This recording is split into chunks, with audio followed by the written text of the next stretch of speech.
बीरबल बहुत नेकदिल इंसान थे। वह सदैव दान करते रहते थे और इतना ही नहीं, बादशाह से मिलने वाले इनाम को भी ज़्यादातर गरीबों और दीन दुखियों में बांट देते थे। परंतु इसके बावजूद भी उनके पास धन की कोई कमी नहीं थी। दान देने के साथ साथ बीरबल इस बात से भी चौकन्ने रहते थे कि कपटी व्यक्ति उन्हें अपनी दीनता दिखाकर ठग न लें। ऐसे ही अकबर बादशाह ने दरबारियों के साथ मिलकर एक योजना बनाई कि देखें कि सच्चे दीन दुखियों की पहचान बीरबल को हो पाती है या नहीं।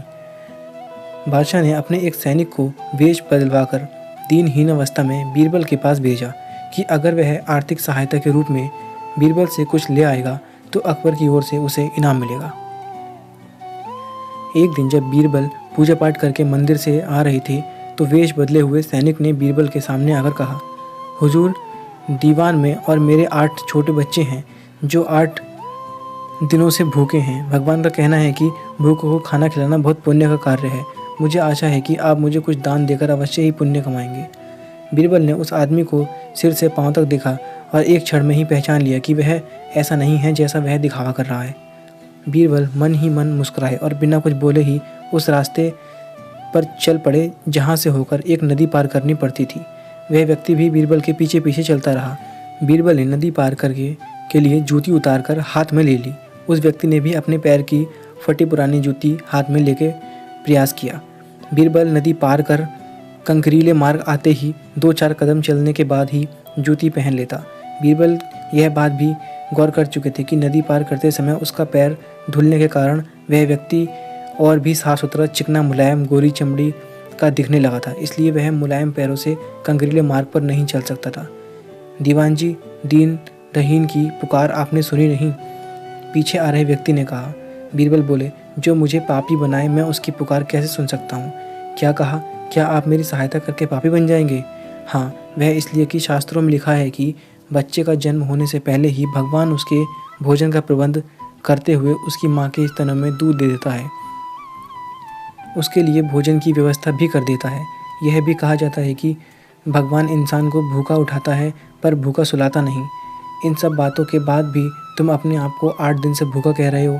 इन सब स्थितियों को देखते हुए यही समझना चाहिए कि भगवान तुमसे रुष्ट है और वह तुम्हें और तुम्हारे परिवार को भूखा रखना चाहते हैं।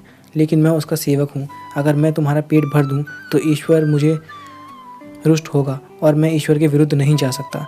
ना बाबा ना, मैं तुम्हें भोजन नहीं करा सकता क्योंकि यह सब कोई पापी ही कर सकता है। बीरबल का यह जवाब सुनकर वह चला गया। उसने इस बात की बादशाह और दरबारियों को सूचना दी। बादशाह अब यह समझ गए कि बीरबल ने उसकी चालाकी पकड़ ली है। अगले दिन बादशाह ने बीरबल से पूछा, बीरबल, तुम्हारे धर्म कर्म की बड़ी चर्चा है पर तुमने कल एक भूखे को निराशा ही लौटा दिया, क्यों?